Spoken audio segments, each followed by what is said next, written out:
Okay, so welcome to the very exciting second lecture in this class. And this is going to be on parts and instruments. I've actually changed this around a little bit. We were going to do song form first, but we're going to do parts and instruments first, okay? Because the questions that I've been getting about, what is lead, accompaniment, bass, and that sort of thing, right? Why did I have you make these 4 tracks? Okay. Everything will be in Quizlet, but I'm going to go here into the lecture notes so that I can type as we talk, okay? The music we listen to, Western music, I talked a little bit, I think, last week, sorry, I get the classes confused sometimes, about our ability to take low, middle, and high tonal instruments and put them together. You guys, did I talk about that? And how that's unique? Okay. Then I'm going to talk about that right now and how it's unique. So as you travel around the world, one of the classes I taught was world music. And you listen, and throughout the world, there's a lot of drums. And there's a lot of singing going on, okay? So a lot of music in the world will have some sort of percussion part and some sort of singing part with it, okay? Indian music, Chinese music, African music. But what had happened in Europe was they devised a music theory system that allowed you to put multiple instruments together. They line up the frequencies and the pitches so that they actually sound good together, playing 4 or 5 or 6 or 7 or even 10 notes at the same time, in a way that sounds good. What does that allow us to do? Well, it allows us to have richer music, thicker music. If you listen to traditional Chinese music, for example, it's very thin. Usually there's only one instrument. A lot of Middle Eastern. The closest music to ours is probably the Indian music in northern India. They had a lot of influences from around the world that were brought in there. But even then, it's usually there's a tabla going, a drum, and maybe a drone sound, and then a lead sound. And that's usually it. And then if someone sings, the sitar would probably stop. The drone might still keep going, okay? We are going to have the full range. We're going to go from the lowest notes we can hear to some of the highest notes that can be played, pitch, and we're going to have the rhythm with it. Does that make sense? Some of the roots of this, it's not an exact science, but the roots of the music that we listen to, I talked a little bit about Ireland, right? Very musical oriented country. Still, if you go there, there's music. In Scotland's the same way. Every town you walk into, there's live music every single night of the week. Why is this? Because you're drinking beer. It's too miserable to be outside. And the beer is actually what you're surviving on in the winter, and potatoes. Being very social. And I don't know what it is about that society that it became so musical, but it did. Okay. Simultaneously, our cousins from Africa brought over the rhythmic side of it, right? And in Africa, so we had these kind of Irish folk jig dance songs, and then Africa, what we bring in is called the work song, where they did a lot of chanting while they were working in the fields, yep. And so those two things come together to build the music we have, and really what happens is we get a lot of the rhythmic part from these African influences, and we get a lot of this lead. The melodies that we listen to are fairly Irish in their descent, or in a large part. There are African melodies, but not at the same times as the drums. If you listen to African drumming, which I do a lot of, they'll drum for a while and then they'll sing, and then they'll drum and they'll sing. Rarely at the same time. Okay. Now, interesting, in the drumming, they actually do have low, middle, and high. So what do these parts mean? Well, the rhythm part, where I am, is only percussion. What does that mean? That means there is no pitch. Pitch means we can sing it. In our language, the percussive sounds are the consonants. The pitched sounds are the vowels. For any of you who are singers, you may have learned this. So if I go ooh-I, ooh-I, the tone is coming from my larynx, right? My vocal cords are vibrating at a specific pitch. Now it's a higher pitch. No, it's a lower pitch, right? If I were to take away that vowel sound and only have consonants, it would sound like this, right? And some languages like Swahili, they use a lot of sounds in their language, purely percussive sounds. There's no pitch. Does that make sense? So for example, P and B are the same consonant. One of them has a vowel with it. When we say P, and the other one say B, P, B, right? You can try that. Or K and G, G, K. Same consonant, one's voiced, one's not. Okay? So pitch means we can sing it. Rhythm, the rhythm part in the song, I want you to not have any pitch in it, if possible. That means drums, that means cymbals, that means snares, that means shakers, that means hitting the desk, okay? But you can't go ooh to it. Ooh, doo, doo, doo, doo. You can't sing it. Does that make sense to everybody? Okay. I would like you to always label that rhythm. Now you might have rhythm 1, rhythm 2, rhythm 3, rhythm 4, but I want you to keep your percussion sounds organized, generally at the bottom. That's sort of the standard place people usually put it. Okay. Now, interesting, your rhythm part. No, I will get into that in a second. Okay. So these 3 upper parts are your pitched parts, and this is what makes our music so unique, is we can have 3 different things happening at the exact same time and have it sound appealing to our ears and to most people's ears. Okay. And so the bass is the lowest rhythm part, do low. The treble, or the highest part, is the lead, up here, and the accompaniment is somewhere in between, right about where I talk. The male speaking range and singing range is the accompaniment part. Okay? Does that make sense? Okay. Instruments have evolved to fill in those parts. They've evolved to fill in those parts. That we will usually have the melody up on the lead. The accompaniment will be some sort of instrument in the middle, like a guitar or a piano, and the bass will usually be a low string bass instrument. Okay? So lowest tonal part. Okay? Mid-range, highest part. Okay? Other qualities of these. As you move down in these, as you're down in the rhythm and the bass, you will then generally tend to be more repetitive. You may have shorter phrases down lower. Okay? And this is long phrases. Okay? And this is mid-long phrases. Oops, sorry. Okay. So rhythm can be very simple. One bar, I just keep repeating it. It'll take us a while to get sick of that. But if I said, want a whole lot of love, want a whole lot of love, want a whole lot of love, want a whole lot of love, want a whole lot of love, want a whole lot of love, you're going to be like, all right, that is annoying. Pretty quick, right? What we want to hear up high here are long melodies. And that's what we really get from the Irish influence, are these long, beautiful, flowing melodies that last 4 to 8 bars. If you can get, so when you're making your music, you want to make your melody as long as you can, because it's very hard to get one that, Paul McCartney is the only one who can write a melody at 16 bars that people will buy. Other people will write melodies that long and no one will want to listen to it. Paul McCartney's able to do it. He's able to take it and make it long. He's about the only one. Nirvana was not too bad either. Smells Like Teen Spirit has a pretty long melody in it that's unusual for people to listen to. Okay, and I mean, there's a couple other ones in there. I'm being a little extreme on that. But usually we can only get to about an 8 to 16 bar melody. If anyone in here can compose a really good 8 to 16 bar melody, we all want your number, so when you make millions of dollars, we can go party at your mansion, right? Okay. So one of the challenges in this class, the hardest part of this class is not going to be these 3 parts. We're going to go find loops that are really easy for these. It's when we get up there that it gets hard. And there's a point when you want to get good at writing a good lead that you have to have some music theory so you understand how to move those notes around, right? Some people have a very good ear for it, actually. Yeah. Where did these parts come from? Well, they came from a long history of Western music, and the primary place was called the choral music of the church. Okay, in the choral music of the church, they found that humans tend to have 4 different types of voices. Women have either a high or low voice. So the soprano is the high female voice. And it is usually the lead. Okay? When she goes, I can't do it. Do we have any sopranos in here? Can you hit a nice high note for us? Right now? Yeah. Go, ah! I can't go that high. A soprano who's not going to sing. That's very unhinged. I know. Just go, woo. You don't have to like sing full voice. Just go, woo. You hit your highest note if you can. You should be able to go higher than that. I can. Go higher, because I can go that high.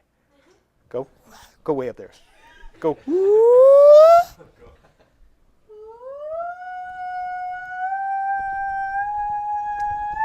Keep going up. Keep going up. That was pretty good. Do you hear that sound right there at the end? That high one? Okay, gentlemen, can you do the same thing, please? Let's do it. No. None of us can, right? So the female voice is about, oddly enough, one octave above, and we'll get into what octaves are later, but happens to be one octave above the male voice. Strangest thing. What that means is that if we're singing a C, she's singing a C, but it's twice as high. Okay? Frequencies are twice as fast. Strange thing. The alto is the low female voice. Does anyone have alto in here? Renessa? Karen? Yeah? What's your lowest note? Can you go, ooh? Ooh. That's pretty good. That's pretty good. She's not a deep alto, but when she's in that range, guys, you can all sing that, right? Ooh. Can you hit that note? Ooh. A little low for you, right? Okay. So she can't quite reach that range. So the soprano is here, the tenor is an octave below that, and in between is the alto. Okay. So the low female voice, the tenor is the high male voice. Guys, who can hit the high? Who's got a tenor voice? Anyone know? Here's my note. Can we hit that? Not right now. Yeah? No? Okay. So I'll take the tenor the voice. Okay.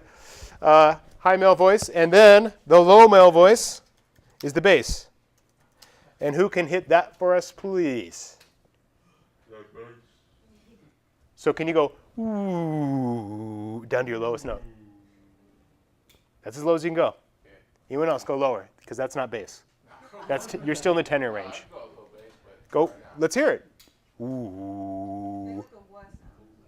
Ooh. Can anyone go lower than that? Someone is. Who's that? Who is that? Pablo? Let's hear that. Ooh. Any other guys hit that note? No, not bad. So you guys are more baritone. That's not a full bass. So baritone is kind of in between tenor and bass. But the idea is there's lower notes there. They're hitting notes that I can't hit, and you probably can't go. Oh, that's pretty good. You got a heck of a range. Okay, let's hear your lowest note. Go all the way down. Ooh, just go. Ooh. Go even lower. Ooh. That's as low as you can go. Okay, so Pablo was lower. Can you do your low note again? Can you go lower? Ooh. Okay, good. And then can you go, what's your highest note? Can you go, So he's got a pretty good range here, right?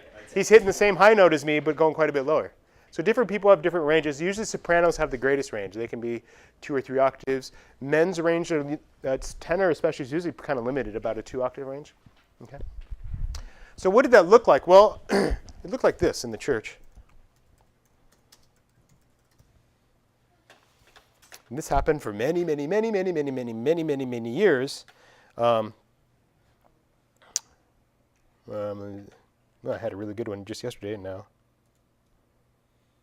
Yeah, here's a good one. These are the 4 voices right here. So this is soprano on the top, and you see that line going across there? The soprano would sing that top line where the stems are going up. The alto would sing the next line down where the stems are pointing down. The tenor would sing this line, and the bass would sing that line. Does that make sense? This is traditional choral music. We're not going to listen to it right now, but this is where it came from. And what happened eventually was, this is the lead voice. The bass usually is contrapuntal to that. That's a term I'm going to want you to know eventually, not right now. Contrapuntal means the bass usually works in opposition to the melody. If the melody goes up, the bass usually goes down. The melody comes back down, the bass usually goes up to meet it. Okay? And then these 2 voices in the middle, the idea generally is they move as little as possible to maintain the right chord structure. They just kind of hover in the same note. And you'll see here this tenor, da da or da da da da da da da da da da da da. You know, it's only changed 1 or 2 notes there. Hardly moved at all. But look at the soprano moving up and down.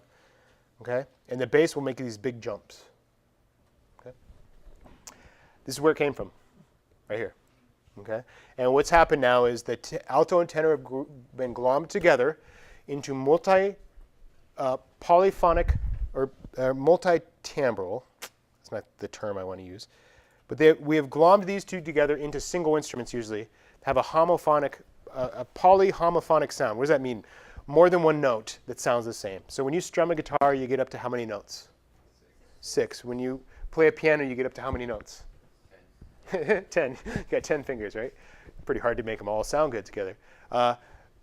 String instruments work really well in polyphonic settings, meaning I'm going to play more than one voice. Okay. So usually this is like some sort of lead instrument now. This is some sort of bass instrument, and this becomes guitar, piano, pads, or strings. Does that make sense? Okay. When I use the term voice, I want you to now not just associate that with the human voice, but it's a term we use to describe one of these lines right here, a melodic line. Okay? So another term I could have used instead of track or part was voice. I could have said there's a lead voice, accompaniment voice, and a bass voice. Does that make sense? So we're going to use that term voice as well in there. And every instrument family has these different voices in it. Okay? So we have traditionally had a bunch of really annoying instruments. Why are they annoying? Because one you have to hold like this, one you have to hold like this, one you have to hold like this. You know, they all are these physical, they were developed because those are the only tools we had at the time. Does that make sense? The zither isn't something special. It's what someone was able to build when they had some strings and pieces of wood. Okay? We have the most advanced instrument ever at our fingertips right here. Now, it still makes your back and neck tight when you look at it. But let me tell you, after having played guitar for years, it's much easier on your body than guitar, right? Or drums. My God, I've actually peed blood from drumming. Right? It's really, yeah, it can kill you. Yeah. You hit the drums and it kills the blood cells, and then they come out in your kidneys, and then you pee it out, and like it can cause kidney failure. It's like intense, right? Yeah. That was drumming hard, by the way. So. I don't recommend it. It's pretty scary when it happens. So this we can make more sounds with and do more with than any other instrument. Every other instrument's limited, right? You can't play 2 notes in the flute at once. The guitar you can't play. It's very hard to play an F sharp and an E, same, you know, or I should F sharp and G sharp at the same time, right? You have to stretch. So every instrument is very limited. We are at the point now where we have much fewer limitations, but we're coming from a history where these instruments were used a lot.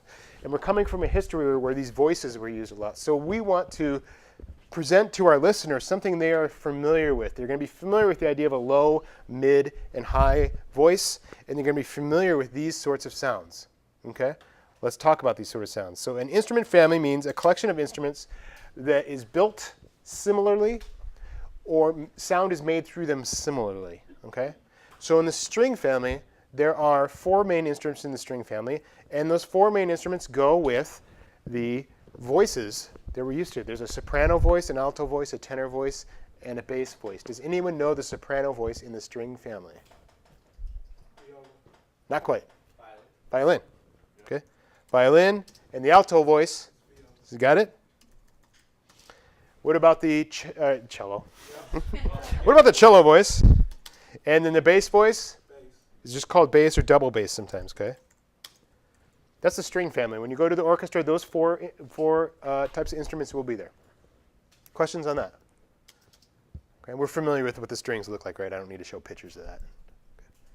Okay, what about woodwinds? Anyone know what the soprano voice is in the woodwind family? You can just shout it out. That's a ultra soprano voice. It's a super soprano. There's one that we usually use that's just for soprano, a little bit lower than that one. Makes the same sound. Flute. Okay, and then the alto voice.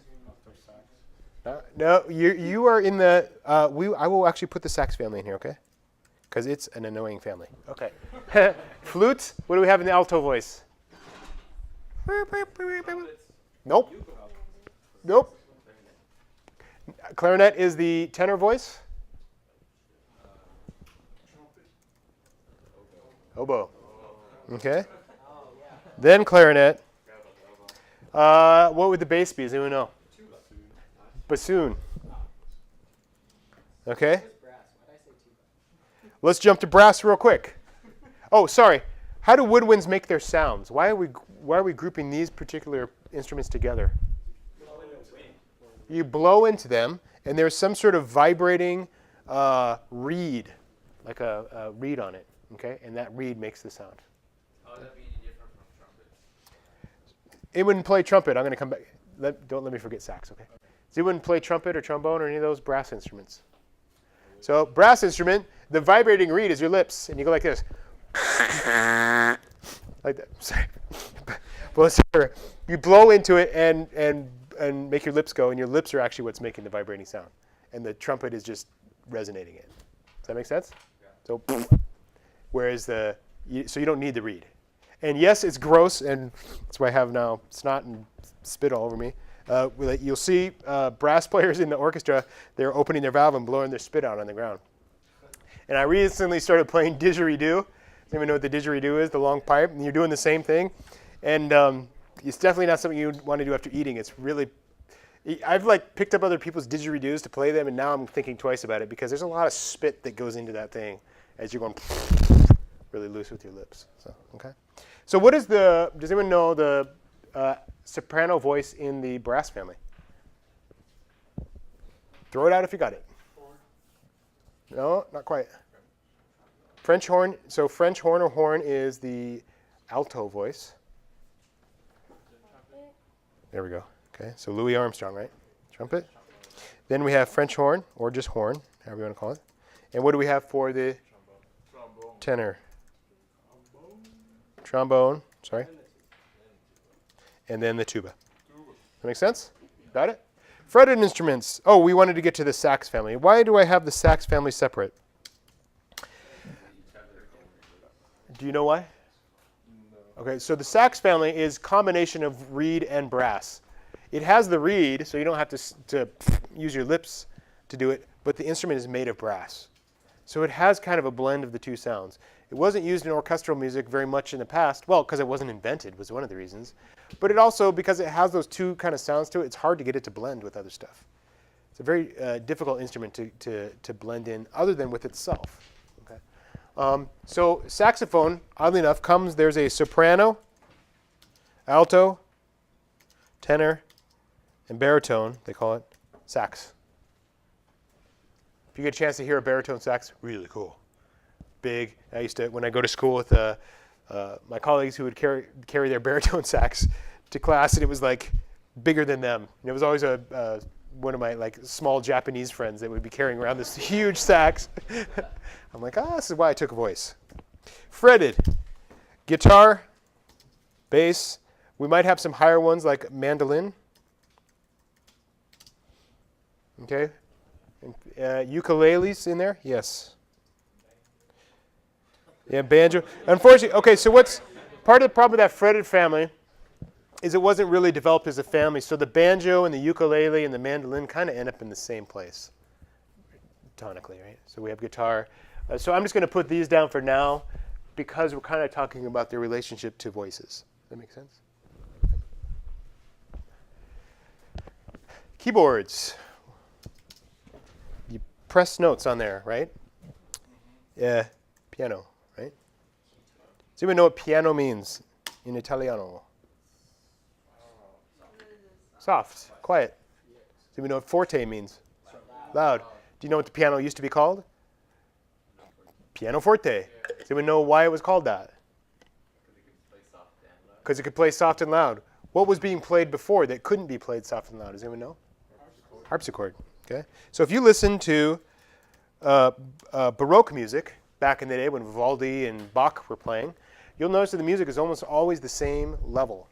It's very much the same level, and they get really intricate with their music because they can't adjust dynamics that much. There's not much dynamics. And then someone came along and invented the piano, and guess what happened to music? It started getting loud and soft, right? Technology and music are always intertwined, always intertwined. The reason the music we listen to right now sounds the way it does is because of these computers. Okay? The reason the piano sounds the way it does and the music is made that way is because the piano could do it. It could play it loud and soft. If Beethoven had access to the computer, he would have been very happy. Would have been very happy. Right? He was limited with this piano and the string family, basically, and they started bringing some woodwinds at that time, but they hadn't even really developed brass in those days. Guess what happens when they started developing brass and woodwinds, all that? The orchestra got bigger, and the symphonies got bigger, right? Big as possible. Percussion. Does anyone know what it's a little tricky, I'll still write it this way, what the highest part of a percussion family would be? What sort of instruments? Cymbals, right? Cymbals or shakers or hi-hat, right? Those are the main ones we use. And then what's kind of the mid-range or center range that we hear in percussion? Snare, right? Okay. We usually hear the snare in the middle. And then what do we hear in the bass or in the low part? Kick. Right? Does that make sense to everybody? Most of the time when you're building your percussion track, you're going to want to have those three parts. Or your rhythm track, you're going to want to have those three parts. Kick, snare, some sort of hi-hat cymbal thing. And it goes, right? Electronic, whatever you want. That make sense? And I want you to try to keep it within those four rhythm, bass, accompaniment, lead concepts, because that's what people are going to be used to. Sometimes you can get a fifth one way over the top. Sometimes you can. It starts to get pretty full at that point. You have to be a talented arranger and composer to get 5 parts working at once. Okay? And I'm sure there are plenty of those in here. So, okay, questions at this point? Yeah, Bobby. What do you mean by like way over the top? A really high sound. Really high sound. So usually the bass will be, you'll have your bass part will be down around C1. These are numbers on the keyboards. I can't show you that real quick. And usually the alto and tenor voices or your accompaniment part will be an octave to 2 octaves higher than that, and then the lead will be an octave higher than that. So you've spanned basically 4 octaves there. To get that 5th octave in, that 5th part of the top, it needs to be a piccolo or something really high over the top. It's too high. We hear the lead part mainly, and gentlemen, this is good news for you when you get married, right around the female range. So when you hear a baby scream or a woman saying, stop, whatever it is you're doing, do something else, that's in the range that our ears are the most sensitive. That's where we hear lead melodies. That's why in rock and roll, they're singing so high. The guys are all singing up in the women's range. It's a cool sound. It gives it a lot of power, doesn't it? Part of the reason they're doing that is so they can fit a guitar in underneath. And then they can fit the bass below that. And then they can fit the drums in around that. Okay? That makes sense? Hip hop, totally different, right? We're going to rap, so we're not going to rap up high up here all the time, are we? Yo, what's up? Sometimes we do that. But most of the time, rap is low, right? Well, if you're going to be singing in that mid-range, if you're going to sing in this accompaniment part, what happens to the guitars? You got to get rid of them. There's not enough room for them. That's why there's not a lot of accompaniment in hip-hop. There's a lot of, and in fact, not only that, they get rid of a lot of the bass too. A lot of the time it's just percussion. It's very percussion-oriented music. Influenced by African Americans. Where do we get most of our percussion from? Africa. Makes sense, right? But because we're rapping, we don't have room for the accompaniment part. We just don't have room for it, so it had to go. You start having a guitar over the top. You think about Tone Loc. Does anyone know Tone Loc? Yeah. He had some guitar in there, but only when he's not singing. Cole Funky Medina. Funky Cole Medina. That's right. Okay? So that's just a functional thing, right? Functional thing. Okay? If more women rapped up higher, you could probably get more accompaniment in it, couldn't you? You know, if someone's rapping low, maybe you can get something up above. A little piccolo, perhaps. Right? So that's where the parts come in. Is this helping people with the idea of what we're doing on our tracks right now? Does this make sense? Do you have any questions? Okay, we've got until 2. Is that right? Okay, so let me go ahead and pause this recording then.